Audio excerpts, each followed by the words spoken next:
State bank of ইন্ডিয়ার net banking চালু করতে হলে তোমাদের সাথে লাগবে ব্যাঙ্কের পাসবুক এবং এটিএম কার্ড, যেটাকে তোমরা বলো ডেবিট কার্ড।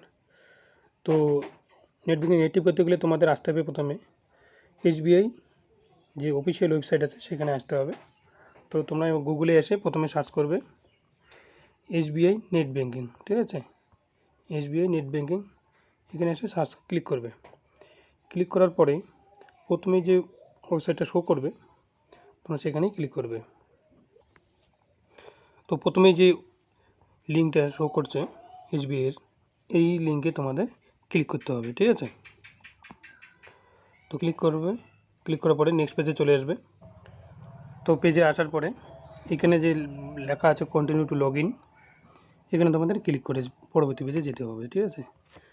তো ক্লিক করব, ক্লিক করার পরে এই পেজ খুলে আসবে। তো তোমরা যেহেতু প্রথম নেট ব্যাঙ্কিং রেজিস্ট্রেশন করবে, তো তোমাদের কি করতে হবে, এইখানে দেখো লেখা আছে new user registration and active, তোমাদের এইখানে ক্লিক করতে হবে। তোমাদের যেহেতু এখন ইউজার আইডি পাসওয়ার্ড নেই, তো এইগুলোর কোনো এখন মানে হয় না, ঠিক আছে?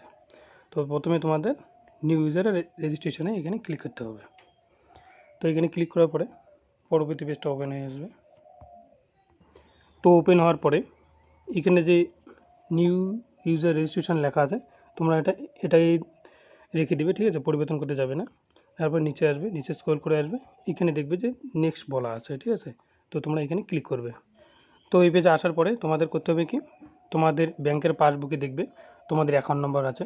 তো তোমাদের অ্যাকাউন্ট নাম্বারটা এখানে টাইপ করবে। তারপর তোমাদের পাসবুকেই দেখবে সিআইএফ নাম্বার আছে, তোমাদের পাসবুকে পিন করা আছে সিআইএফ নাম্বার, সেটা এখানে দিবে। এখানে তোমাদের ব্রাঞ্চ কোড বলতে কী বলো তো, তোমাদের ব্যাংকের যে আইএফসি কোড আছে, আইএফসি কোডের লাস্টের যে 5টা সংখ্যা আছে সেটা হচ্ছে ব্রাঞ্চ কোড, ঠিক আছে? এইখানে তোমাদের কান্ট্রি কোড দিতে হবে, যেহেতু আমরা ইন্ডিয়াতেই, ঠিক আছে? তো ইন্ডিয়া এখানে দিবে। দেওয়ার পরে এইখানে তোমাদের অ্যাকাউন্টের সাথে যে মোবাইল নাম্বারটা লিঙ্ক আছে সেটা রেজিস্টার্ড মোবাইল নাম্বার, সেটাই তোমাদের এখানে দিতে হবে, অন্য নাম্বার দিলে হবে না কিন্তু, ঠিক আছে? তো দেওয়ার পরে এইখানে আসবে। এইখানে আসার পরে ফেসিলিটি অফ ট্রানজ্যাকশন, তো এখানে ফুল ট্রানজ্যাকশনে ক্লিক করবে, ঠিক আছে? এই অপশানটাই তোমাদের চুজ করতে হবে, ফুল ট্রানজ্যাকশন রাইট। ওকে, যদি তোমরা এটা করো বা এটা করো, এটা লিমিটেড হবে, এটা শুধু দেখতে পাবে, কোনো ট্রানজ্যাকশন করতে পারবে না। তো আমি সাজেস্ট করবো তোমাদের ফুল ট্রানজ্যাকশনটাই সিলেক্ট করতে, ঠিক আছে? এটা ঠিক আছে। তো আমি ফুল ট্রানজ্যাকশন রাইট সিলেক্ট করব। করার পরে এখানে যে ক্যাপচাটা শো করছে, এই ক্যাপচাটা তোমাদের এইখানে ফিল করে নেক্সটে আসতে হবে। স্ক্রল করে আসার পরে এখানে দেখবে আই এগ্রি বলতে একটা টার্মস অ্যান্ড কন্ডিশন আছে, এইখানে ক্লিক করবে। ক্লিক করার পরে সাবমিট বাটনে ক্লিক করে নেক্সট পেজে চলে যাবে, ঠিক আছে? তো সাবমিট করার পর তোমাদের মোবাইল নাম্বারে একটা ওটিপি আসবে, সেই ওটিপিটা তোমাদের এখানে ফিল করতে হবে। ফিল করে কনফার্ম করে নেক্সট পেজে চলে যাবে, ঠিক আছে? তো এই পেজে আসার পরে তো আমরা যেহেতু আমাদের এটিএম কার্ড বা ডেবিট কার্ডের মাধ্যমে নেট ব্যাঙ্কিং অ্যাক্টিভ করব, তো আমরা যে প্রথমে যে অপশানটা আছে আমরা এটাই সিলেক্ট রাখবো। যদি তোমাদের এটিএম কার্ড না থাকে তোমরা ব্রাঞ্চের মাধ্যমেও তোমরা নেট ব্যাঙ্কিং অ্যাক্টিভেশন করতে পারো, তাহলে তোমাদের দ্বিতীয়টা চুজ করতে হবে। তো আমি যেহেতু এটিএম কার্ড দিয়ে করবো, তো আমি প্রথমে এটাই সিলেক্ট করে সাবমিট বাটনে ক্লিক করব, ঠিক আছে? তো সাবমিট করার পরে তোমাদের এটিএম কার্ডটা শো করবে, সেটা তোমাদের ভেরিফাই করতে হবে। ভেরিফাই করবে, কনফার্ম করবে। কনফার্ম করার পরে তোমাদের এই পেজে নিয়ে আসবে। এই পেজে আসার পরে তোমাদের এইখানে তোমাদের নাম লিখতে হবে। এখানে তোমাদের ডেট অফ এক্সপায়ারি এটিএম কার্ডের সেটা দিতে হবে। এখানে তোমার এটিএম কার্ডের পিন নাম্বারটা যেটা আছে সেটা দেওয়ার পরে যে ক্যাপচাটা শো করছে, এই ক্যাপচাটা এই ঘরে ফিল করে প্রসিডে ক্লিক করবে, ঠিক আছে? প্রসিড করে ক্লিক করে নেক্সট পেজে চলে যাবে। তো এই পেজে আসার পরে তোমাদের এটিএম কার্ডটা ভ্যালিডিটি হওয়ার পরে এই পেজে নিয়ে আসবে। আসার পরে তোমরা কী করবে, এই ঘরে তোমাদের ইউজার নেম দিবে। ইউজার নেম কীভাবে দিবে, তোমাদের স্মল লেটারে XYZ কিছু সংখ্যা দিবে। দেওয়ার পরে চেক ইউজার নেম এবিলিটি, এই অপশানটা যা আছে তো তোমাদের এইখানে ক্লিক করতে হবে। দেওয়ার পরে তোমাদের টার্মস অ্যান্ড কন্ডিশন ঠিক করার পরে এইখানে তোমাদের লগইন পাসওয়ার্ড দিতে হবে। লগইন পাসওয়ার্ডটা ইউজার নেম আর লগইন পাসওয়ার্ড তোমার আলাদা থাকতে হবে, ঠিক আছে? লগ ইন পাসওয়ার্ড তোমাদের যে কোনো XYZ দেওয়ার পরে তোমাদের নাম্বার দিতে হবে, কিছু স্পেশাল ক্যারেক্টার দিতে হবে, তারপর কনফার্ম করার পরে সাবমিটে ক্লিক করে চলে যাবে, ঠিক আছে। তো সাবমিট করার পরে তোমাদের নেট ব্যাঙ্কিং রেজিস্ট্রেশন সাকসেসফুলি হয়ে যাবে। হয়ে যাওয়ার পরে তোমরা কী করবে, ক্লোজ করবে। ক্লোজ করার পরে তোমার যে ইউজার আইডি আর পাসওয়ার্ডটা বানালে সেটা দিয়ে তোমাদের আবার লগ ইন করে তোমাদের প্রোফাইল পাসওয়ার্ড বানাতে হবে।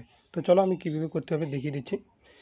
তো যেহেতু আমার user ID and password create হয়ে গেল সাকসেসফুলি, তুমি এখন লগ ইন করে দেখাবো।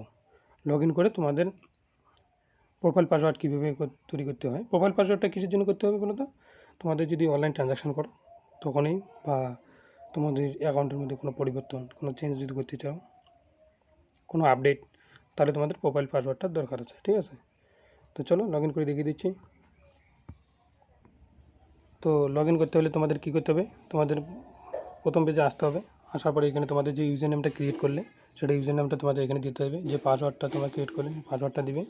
দেওয়ার পরে এইখানে যে ক্যাপচাটা শো করছে এই ক্যাপচাটা এখানে ফিল করবে। ফিল করার পরে নিচে আসবে। নিচে আসার পরে এখানে দেখো বলা আছে লগ ইন, তো লগ ইন বাটনে ক্লিক করবে, ঠিক আছে। সাবমিট করার পরে তোমাদের মোবাইল নাম্বারে, রেজিস্টার্ড মোবাইল নাম্বারে তো ওটিপি যাবে। ওটিপিটা তোমাদের কী করতে হবে, এখানে ক্লিক করবে। এখানে ক্লিক করার পরে সাবমিটে ক্লিক করবে, ঠিক আছে। তো লগ ইন হয়ে যাওয়ার পর তোমাদের এখানে প্রোফাইল পাসওয়ার্ড তৈরি করতে হবে, ঠিক আছে। প্রোফাইল পাসওয়ার্ড আর লগ ইন পাসওয়ার্ডটা যে তোমার তৈরি করলে দুটোই কিন্তু আলাদা হতে হবে। এটা যা এখানে যেটা দিবে কনফার্ম করবে। এখানে কনফার্ম করার পরে এখানে হিন্ট কোশ্চেন আছে। হিন্ট কোশ্চেন তোমরা কোনোবারও যদি তোমাদের প্রোফাইল পাসওয়ার্ডটা ভুলে যাও তো তোমরা রিসেট করতে পারো। হিন্ট কোশ্চেনটার অর্থ হচ্ছে এটাই, তোমরা হিন্ট কোশ্চেনের মধ্যে তোমরা যা খুশি তাই দিতে পারো। এখানে কোশ্চেন অলরেডি সিলেক্ট করা আছে, তোমাদের এইগুলোর মধ্যে যে কোনো একটা চুজ করে তোমাদের তার কোশ্চেনটা সিলেক্ট করে এখানে তার অ্যান্সারটা দিবে। অ্যান্সার দিবে, দেওয়ার পরে নিচে স্ক্রল করে আসবে। এখানে তোমাদের প্লেস অফ বার্থ দিবে। প্লেস অফ বার্থ দেবে এখানে, দেওয়ার পরে সাবমিট করবে, ঠিক আছে। তোমাদের কিন্তু log in password and profile password আলাদা আলাদা হতে হবে, ঠিক আছে। সেম লগ ইন পাসওয়ার্ড যেভাবে দিয়েছিলে তোমাদের XYZ যে কোনো কিছু একটা দেওয়ার পরে কিছু সিম্বল নাম্বার সম্পূর্ণ দেওয়ার পরে তোমাদের সাবমিটে ক্লিক করবে, তাহলে তোমাদের প্রোফাইল পাসওয়ার্ড ক্রিয়েট হয়ে যাবে। তো বন্ধুরা, এভাবেই তোমরা বাড়িতে বসেই তোমাদের মোবাইল বা ল্যাপটপ থেকে তোমরা SBI নেট ব্যাঙ্কিং রেজিস্ট্রেশন করতে পারো। আর তোমরা যদি আমার চ্যানেলে প্রথম হয়ে থাকো তো চ্যানেলটিকে অবশ্যই সাবস্ক্রাইব অ্যান্ড লাইক শেয়ার করে দিও, ঠিক আছে। And thank you.